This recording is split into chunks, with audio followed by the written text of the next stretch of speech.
দেখুন, আজকের ভিডিওতে আমি ডিসি মোটরের টর্ক ইকুয়েশন সম্পর্কে আলোচনা করব। অর্থাৎ ডিসি মোটরে আমাদের যে আর্মেচার থেকে যে টর্কটা পাওয়া যায় এবং পসিবল হলে আমি শ্যাফট টর্ক সম্পর্কেও ডিসকাস করব। তো ভিডিওটি শুরু করার আগে আমি বলবো, যারা আমার চ্যানেলে একদম নতুন তারা আমার প্লেলিস্ট থেকে ডিসি মোটরের আগের ভিডিওগুলো একটু দেখে আসুন। এবং এর আগে আমি ইলেকট্রিক্যাল মেশিনের অন্য মেশিনগুলো অর্থাৎ ডিসি জেনারেটর, ইন্ডাকশন মোটর, সেগুলো সম্পর্কেও কিন্তু ভিডিও দিয়েছি। ঠিক আছে, আপনার প্লে লিস্টে গেলেই ভিডিওগুলো পাবেন। তো চলুন শুরু করা যাক। আমাদের ডিসি মোটর, তার টর্ক। টর্ক হচ্ছে মেইনলি ডিসি মোটরকে ঘুরানোর মেইন কারণ। টর্ক আছে বলেই আমাদের মেইনলি ডিসি মোটরটা ঘুরে।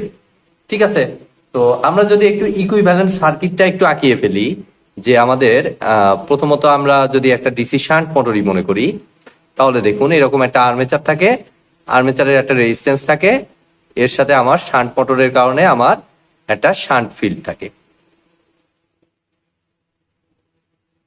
আর এদিক দিয়ে আমার মেইনলি ইনপুট ভোল্টেজ দিতে হবে, যেহেতু মোটর মানে হচ্ছে আমার ডিসি ভোল্টেজ ইনপুট, অর্থাৎ ইলেকট্রিক্যাল পাওয়ার ইনপুট, আর আউটপুটে হচ্ছে মেকানিক্যাল, অর্থাৎ মোটরটাকে ঘুরানো।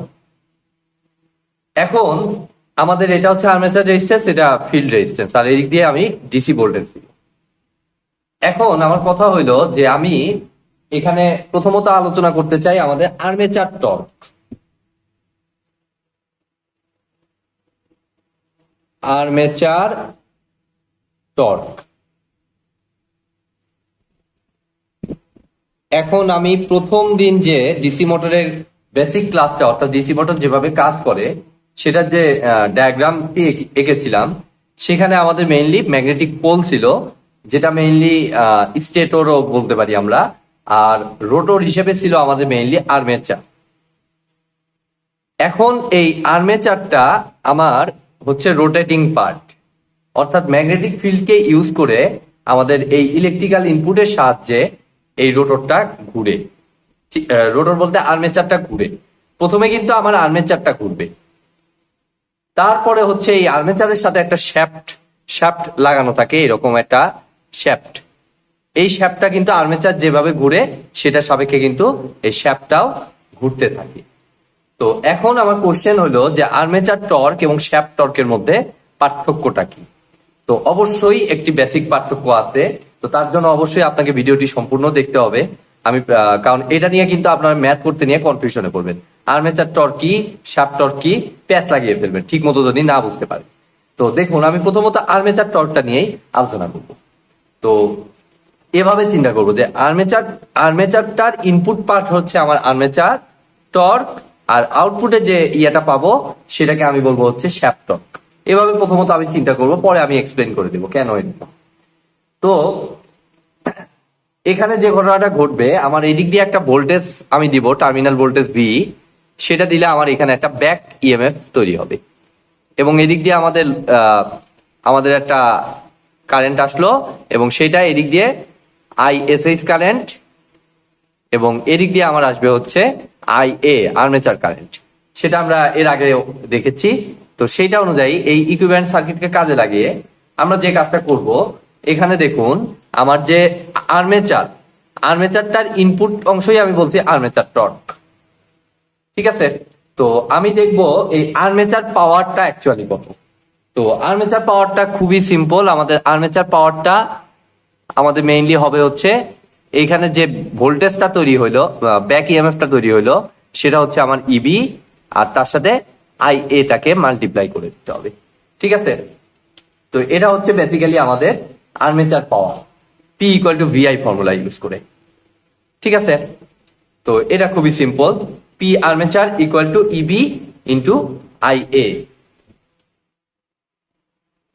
আবার দেখুন, আমি যদি একটু অন্যভাবে লিখি, পি আর্মেচারটাকে আমি লিখতে পারি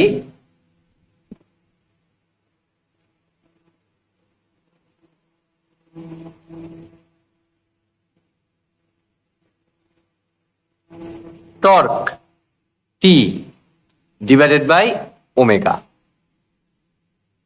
নাকি ভুল লিখলাম আমি? T equal to F B. ও ভুল লিখে ফেলেছি, এটা হবে টর্ক ইনটু ওমেগা। সরি, অনেক সময় ভুল হয়ে যায় এরকম। টর্ক অবশ্যই এটাকে আলাদা একটা নোটেশন দ্বারা প্রকাশ করলাম, টি আর্মেচার ইনটু ওমেগা। ঠিক আছে, ওমেগাটা হচ্ছে আমার এই আর্মেচারের ঘূর্ণনের স্পিড, অ্যাঙ্গুলার স্পিড বা অ্যাঙ্গুলার ফ্রিকোয়েন্সি, যেটাই আপনারা বলুন। তো এখান থেকে আমরা দেখুন এই দুটোকে ইকুয়াল বলতে পারতেছি, কারণ দুটোরই এই সাইডে আমার পি আর্মেচার আছে। অর্থাৎ আমি সিম্পলি এখানে লিখতে পারি EB into I A is equal to আমার হচ্ছে কত, T armature into omega. Fine. এখন এখান থেকে আমি যদি আরেকটু মডিফাই করি, ইবি কে আমি লিখতে পারি, দেখুন আমাদের ডিসি মেশিনের ক্ষেত্রে ইএমএফ ইকুয়েশনটা কি, ভেরি সিম্পল ইকুয়েশন, আমাদের কি phi Z N divided by 60 into P by এ।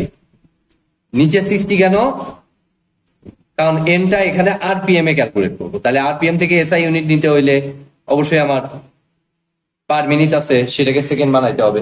তো সেই জন্য আমার নিচে 60 ইজ ইকুয়াল টু আমাদের টি আর্মেচার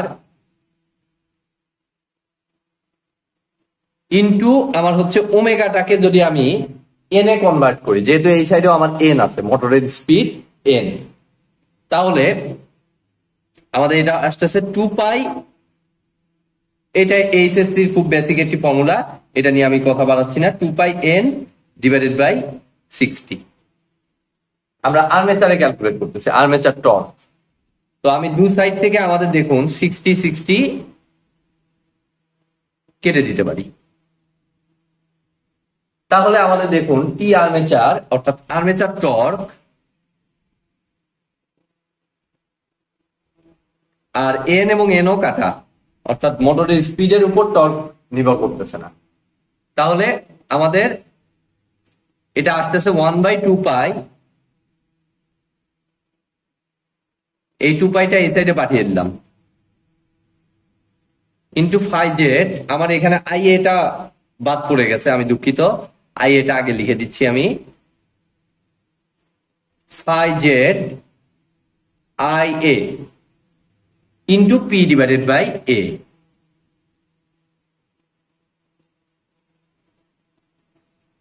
আর্মেচার টর্কের ইকুয়েশন দাঁড়াচ্ছে 1/2 pi phi Z I A into P divided by এ।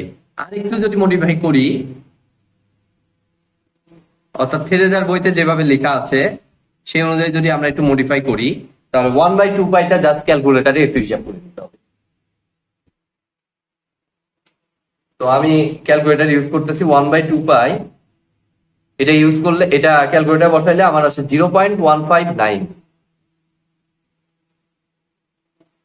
তাহলে টি আর্মেচারটা আমার দাঁড়াচ্ছে 0.159 ইন্টু ফাই জেড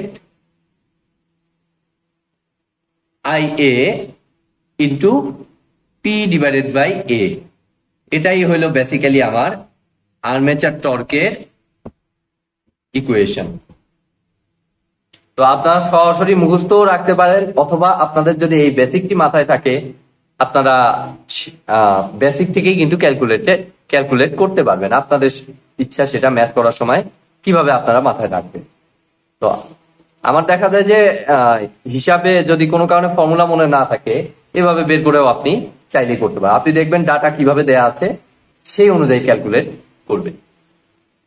তো এখন আমি একটু এটা দুইটা কেস আছে, আপনাদের থেরেজার বইতে সরাসরি লেখা আছে যে ডিসি সিরিজ মোটর এবং ডিসি শান্ট মোটরের ক্ষেত্রে কি হবে। তো ডিসি শান্ট মোটরের ক্ষেত্রে আমাদের টি আর্মেচার এবং আই এটা প্রপোর্শনাল টু হবে, কোনো সন্দেহ নাই।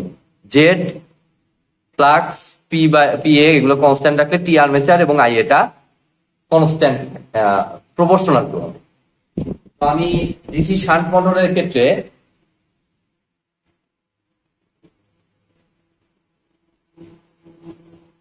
আমি সরাসরি ইয়েটা লিখতেছি, T armature is proportional to IA. Sorry, আমি ফ্লাক্সটাকেও আমি রাখলাম, সরি, ফ্লাক্স সহই চিন্তা করো। আচ্ছা, এইভাবেই থাক, সমস্যা নেই, মনে করলাম ফ্লাক্সটা কনস্ট্যান্ট, এভাবেই রাখ। আর ডিসি সিরিজ মোটরের ক্ষেত্রে আমি একটু দেখাবো, সেটা হচ্ছে আমাদের এই ইকুইভ্যালেন্স সার্কিটটাতে একটু চেঞ্জ হবে। সেটা হলো কি, এই যে শান্ট ফিল্ডটা চলে আসবে, হইলো শান্ট ফিল্ডটা এই সিরিজে চলে আসবে শান্ট ফিল্ডটা। তাহলে দেখুন, এই শান্ট ফিল্ডটাকে আমি এখানে দিয়ে দিলাম। তখন আমাদের ঘটনা কি দাঁড়াবে, যে আইএ যদি চেঞ্জ করি, আমার সাথে সাথে কিন্তু ফ্লাক্সটাও চেঞ্জ হবে, কারণ ফিল্ড এবং এটা সিরিজ করা, আইএ এবং আই ফিল্ড কিন্তু সমান। অর্থাৎ আপনি যত বেশি আইএ বাড়াবেন, তত বেশি আইএফ বাড়বে। আর আইএফ ফিল্ডের সাথে আমরা জানি যে ফ্লাক্সটা ডিরেক্টলি প্রপোর্শনাল টু, ঠিক আছে। অর্থাৎ আইএফ যত বাড়বে, ফাইও তত বাড়তে থাকবে। অর্থাৎ আমরা বলতে পারি T armature is proportional to phi into IA. যেহেতু ফাই সমানুপাতি IA, phi is proportional to কিন্তু আইএ আসতেছে, তাহলে এই জায়গাটাকে আমি রিপ্লেস করে T armature is proportional to simply IA square বলতে পারি। অর্থাৎ ডিসি সিরিজ মোটরের ক্ষেত্রে আর্মেচার কারেন্টের স্কোয়ারের প্রপোর্শনাল টু, এটাও কিন্তু আমরা বলতে পারি। তো এবার আসুন আমি শ্যাফট টর্ক সম্পর্কে আলোচনা করবো। শ্যাফট, ডিসি মোটরের শ্যাফট টর্ক, এইগুলো আমি মুছে দিচ্ছি। এটা আবার আচ্ছা, এভাবেই থাকুক, সমস্যা নেই।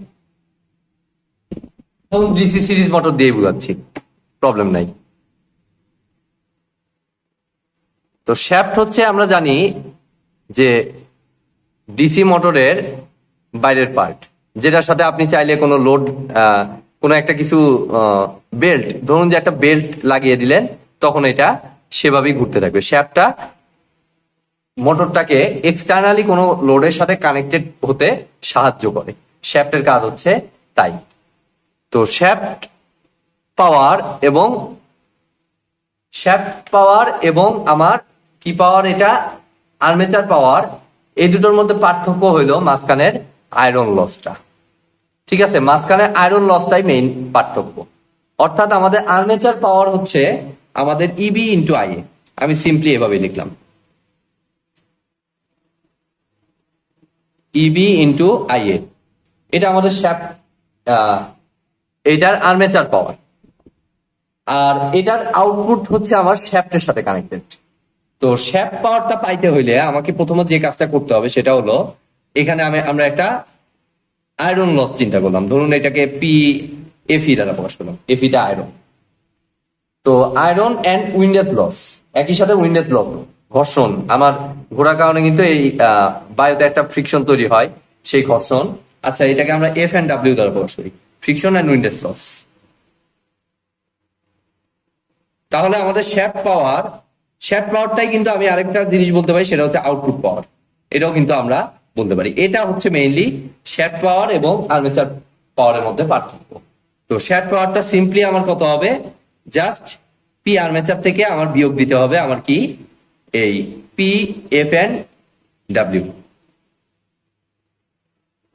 এটা বিয়োগ দিয়ে দিলে আমরা কিন্তু পি আউটপুট বা পি শ্যাফট পাওয়ার আমরা পেয়ে যাব। তো এটা হচ্ছে একদম শ্যাফট পাওয়ারের বেসিকটা।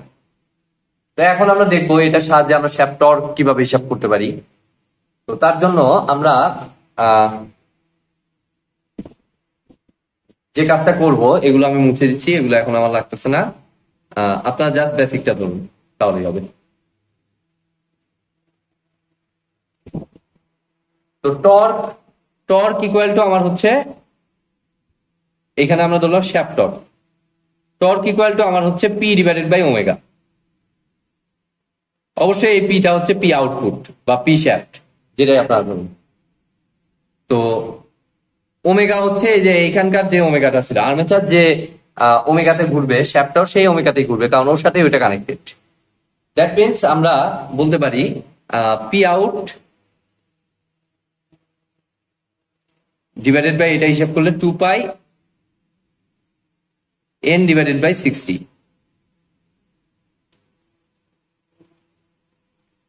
তাহলে এটা যদি উপরে উঠায় দেই, আমাদের 60 বাই